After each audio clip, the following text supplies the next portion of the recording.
quand nous avons des finances suffisantes, par-delà nos nécessités, nos obligations, alors, dans le système du monde, nous parlons d'investissement. On souhaite investir ce surplus. Et quand nous investissons de l'argent dans le système du monde, alors là, il forme quelque chose que nous appelons la richesse. Alors, les gens qui ont de l'argent sur leur compte en banque, qui ont de l'argent placé en obligations, en bons du trésor, en bourse, constituent une forme de richesse. Et l'esprit de Mammon, qui influence l'argent, influence également les richesses. Et que veut-il de nous? Il veut que nous placions notre confiance dans les richesses. Il veut que nous placions notre confiance dans les richesses. Et donc, nous trouvons ici, en Matthieu 6, nous avons commencé donc notre lecture en 6-19, il dit « Ne vous amassez pas des trésors sur la terre ». À chaque fois que nous plaçons de l'argent dans une forme de richesse, il y aura la tentation d'y accorder notre confiance. Et nous avons des gens dans le monde entier qui cherchent à avoir de l'argent pour le placer dans des investissements qui leur permettent d'obtenir une certaine sécurité et au travers de ces investissements pour différents buts. Peut-être c'est pour la retraite, peut-être c'est pour la pension, quoi qu'il en soit. Mais ils commencent à se confier en ces richesses. Et la parole de Dieu nous dit que lorsque nous commençons à placer notre confiance en ces choses-là, cela devient un trésor. Et tout ce qui est trésor, la parole de Dieu dit que notre cœur le poursuivra. Et nous trouvons cela au verset 21. Tout ce que vous considérez comme étant un trésor sera aussi la recherche de votre cœur. Et je pense que le cœur ici parle de l'aspect des émotions, parce que quand on parle du mot richesse, c'est quelque chose de très émotionnel. Bien souvent, les gens ne veulent pas parler de l'argent, ils ne veulent pas parler de cet aspect de richesse. Nous sommes ici, mon pasteur est ici avec moi, et nous sommes ici en Suisse, qui est connu dans le monde entier pour son argent, pour les finances, pour tout ce qui est ce bastion de Mammon. C'est un pays que nous pouvons appeler un bastion de Mammon. Mammon qui souhaite contrôler les pensées, le cœur des gens. Et les gens ne veulent pas parler de l'argent. Mais il y a ce côté secret de confiance placé en l'argent qui en fait notre trésor. Et la parole de Dieu nous dit, ne vous amassez pas des trésors sur la terre ou dans ce système. Pourquoi? Parce que, dit-il, il y a de la teigne, la rouille, les vers et des voleurs qui percent et dérobent. Que sont ces choses? Eh bien, ces choses, on pourrait les traduire aujourd'hui par inflation, déflation et dévaluation. Et le monde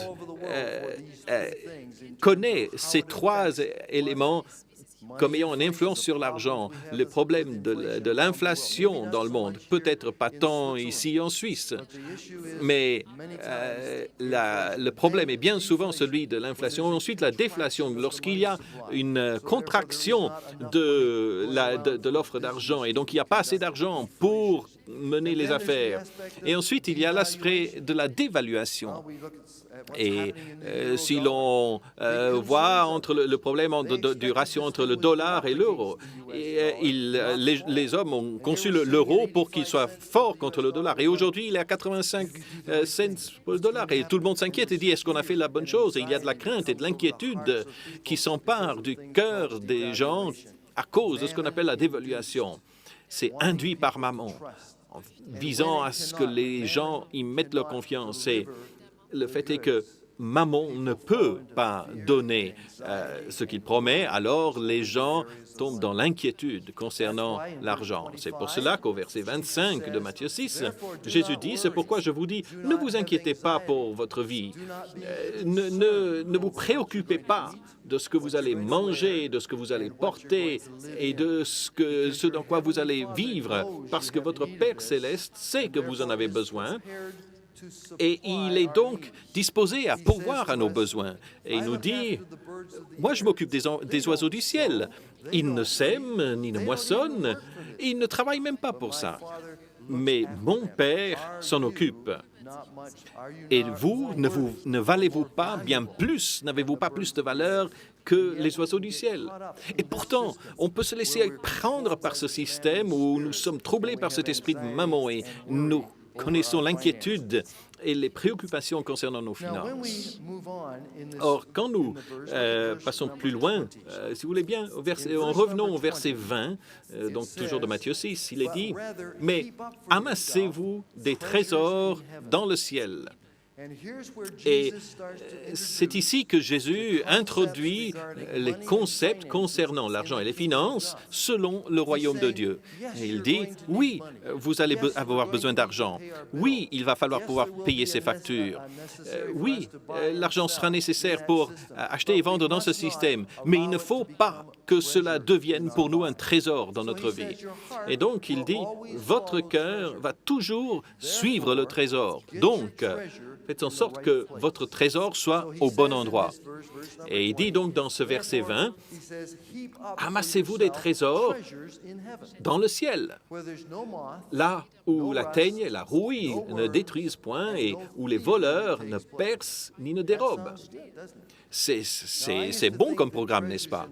Je pensais que les trésors dans le ciel avaient quelque chose à voir avec le fait d'amener les gens à Jésus, à amener des conversions, que c'était là notre trésor dans le ciel. Mais quand, en fait, je me penche sur les Écritures de près, je vois que les trésors dans le ciel se réfèrent bien à l'argent et nous devons comprendre comment nous pouvons amasser des trésors dans le ciel. Alors, si vous voulez bien, nous allons voir comment le faire, voir comment avoir des trésors dans le ciel.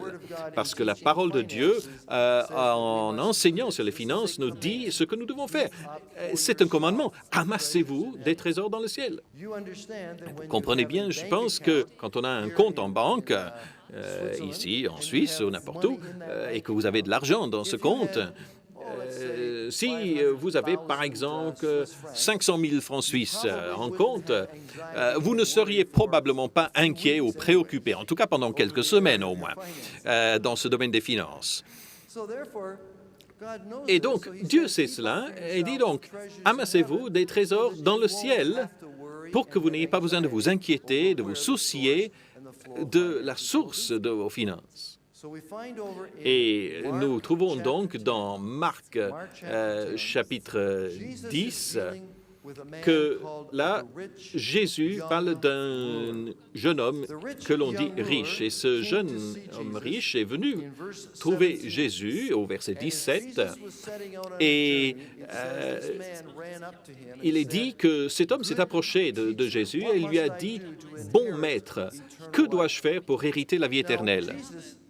Or, Jésus lui a répondu d'une manière très inhabituelle et même d'une manière susceptible d'entraîner la confusion chez cet homme. Et il dit, « Pourquoi m'appelles-tu bon? Il n'y a de bon que Dieu seul. » Et il l'ajoute et il explique 6 commandements que j'aimerais maintenant aborder avec vous. Il dit au verset 19, donc de Marc 10, « Tu connais les commandements. Tu ne commettras point d'adultère, tu ne tueras point, tu ne déroberas point, tu ne diras point de faux témoignages, tu ne feras tort à personne, honore ton père et ta mère. » Et le jeune homme répond, « Maître, j'ai observé toutes ces choses dès ma jeunesse. » Or, il nous faut comprendre que lorsque cet homme lui a dit « bon maître », c'était une expression juive. Et cette expression juive dénote ceci. Quand je dis de quelqu'un qu'il est bon, alors je me soumets à cette personne et je vais lui être obéissant en tout ce qu'il ou elle me dira. C'est ce que veut dire cette expression « bon maître » adressée à quelqu'un. Jésus vérifie donc s'il a vraiment compris ce qu'il a dit. Et il le comprend parce qu'il cite 6 commandements sur les 10. Et quelle a été la réponse de cet homme? Et il dit « Maître, j'ai observé toutes ces choses dès ma jeunesse. » Et Jésus le regarde et lui a dit « Oui, tu comprends donc bien ce que tu entends quand tu dis « bon maître ». Et puis au verset 21, il est dit que Jésus le regarde et l'aime. Et cependant, il reconnaît qu'il y a un problème dans la vie de cet homme, que s'il voulait vraiment venir suivre Jésus, il y avait un autre Dieu qui était en concurrence avec le Dieu des cieux dans sa vie. Et ce Dieu qui était à l'œuvre dans sa vie était le Dieu de Mammon. Et il est intéressant de constater que Jésus veut qu'il soit libre. Et il dit au verset 21, « Il te manque une chose, va, convertis tout ce que tu as, toutes ces richesses, convertis-les en argent et donne-le aux pauvres. Et tu auras un trésor dans le ciel, puis viens et suis-moi. » Jésus donc veut que cet homme soit libre et il lui dit comment briser le pouvoir de Mammon. Et il brise le pouvoir de Mammon en distribuant tout ce qu'il possède. Et là, il entre dans ces principes du royaume, qui sont ceux du don. Et ce faisant, il brise la puissance de Mammon sur ses pensées. Parce que cet homme veut être un disciple de Jésus, mais pour le faire, il ne peut y avoir qu'un seul Dieu au service duquel il se place. Et c'est Jésus, Dieu le Père. Et nous trouvons donc que le pouvoir de Mammon a besoin d'être rompu. Mais le pouvoir, l'emprise de Mammon est si fort dans la vie de cet homme que nous lisons au verset 22 que cet homme fut affligé et il s'en alla tout triste, car il avait de grands biens, de grandes richesses. Les grandes richesses s'étaient emparées de lui. Or, en regardant ce verset, je suis sûr que beaucoup ici aujourd'hui vous voulez dire que moi, je dois convertir toutes mes richesses en argent et que je le donne. Eh bien, regardons les disciples. Vous voyez cet événement, ont vu cet homme s'en aller triste et affligé. Il est dit au verset 24 que les disciples étaient étonnés. Ils étaient surpris. Il est même dit qu'ils étaient perplexes. Ils ne comprenaient pas ce qui s'est passé. Comment pouvaient-ils comprendre ce qui se passait? Eh bien, très simplement. Permettez-moi de vous poser une question. Si vous étiez là, observateur de cette conversation entre Jésus et le jeune homme riche, et que vous l'entendiez dire « Va, convertis tout cela en argent et donne-le aux pauvres », comment auriez-vous réagi? Si vous n'aviez pas d'argent en poche, qu'auriez-vous ressenti? Et si vous aviez eu de l'argent en poche, qu'auriez-vous ressenti? Voyez-vous, sans argent de votre poche, vous auriez dit « Ah, Jésus, ça y est, vas-y, enfonce le clou, c'est comme ça qu'on entre dans le royaume. » Mais si vous aviez de l'argent en poche, vous auriez dit « Oh là là, oh là là là. Ah, ça, on ne l'avait pas fait. Ah, quelque part, on a raté le coche. » Et les disciples étaient étonnés, dans la perplexité. Pourquoi? Parce que lorsque Jésus a appelé Pierre ou Matthieu, il est dit qu'ils ont aussitôt laissé tomber leur affaire et ils se sont mis à suivre Jésus parce que l'esprit de Mammon ne contrôlait pas leur vie et leurs pensées. L'argent était leur esclave. L'argent était donc à leur disposition pour qu'ils fassent ce que eux voulaient faire et non pas l'argent comme leur maître. Et donc, nous voyons ici cette perplexité qui était la leur parce qu'eux avaient de l'argent en poche. Les gens me disent, « Oui, mais est-ce que tout le monde doit faire ça? Est-ce que c'est nécessaire, vraiment? » J'ai eu des gens dans les séminaires qui sont venus me trouver de côté et me disent, « Mais écoute, frère, j'ai besoin de parler avec toi. Est-ce que tout le monde doit faire ça? » Et je leur dis très simplement, je dis, écoute, si tu as besoin de me poser la question, vraisemblablement, oui, tu en as besoin. Parce que, voyez-vous, l'objet ici, qui est visé ici, c'est de briser le pouvoir de Mammon pour nous faire entrer dans le domaine du don où l'argent devient notre esclave, alors que l'argent cherche à être notre maître, cherche à contrôler notre vie. Jésus savait que c'était le cas dans la vie du jeune homme riche et il lui a donné l'occasion de pouvoir briser l'emprise de cette puissance en le donnant aux pauvres. Or, si Mammon a le contrôle de vos pensées, vous êtes sourds et aveugles aux questions de Dieu. Parce qu'en Proverbe 19, 17, il est dit que celui qui donne aux pauvres prête à l'Éternel, et l'Éternel le lui rendra. Et donc, moi, je dirais à ce jeune homme riche, quel est ton problème? Convertis tout cela en argent et donne-le. Et quand on fait cela, en donnant aux pauvres, on prête à Dieu et Dieu remboursera. Or, si nous sommes sous le pouvoir de Mammon, si Mammon a l'autorité dans notre vie, si c'est lui qui contrôle nos pensées, nos cœurs, alors nous serons incapables de le faire. Nous devenons aveugles à la parole de Dieu et aux vérités du royaume de Dieu. Jésus voulait que cet homme soit libre. Et il dit, c'est ce qu'il te faut faire. Et Jésus l'a aimé. Et vous savez, quand vous et moi nous donnons, à chaque fois que nous donnons par obéissance à ce que Jésus nous dit de faire, nous amassons pour nous-mêmes des trésors dans le ciel. Or, en d'autres termes, ce que nous faisons, c'est en fait de placer un dépôt, nous faisons un dépôt de fonds, si vous voulez, dans notre compte céleste, compte qu'on peut appeler trésor dans le ciel. Et là, nous faisons un dépôt, nous mettons quelque chose qui est au crédit de notre compte en donnant.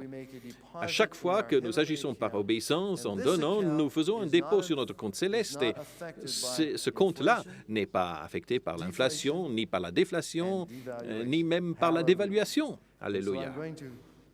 Et je vais conclure cette première session maintenant en vous laissant cette pensée. Nous allons reprendre dans la deuxième session et nous allons poursuivre notre volonté de comprendre comment fonctionnent ces trésors dans le ciel et le flux des finances dans le royaume de Dieu.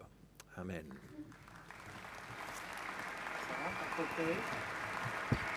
Tak,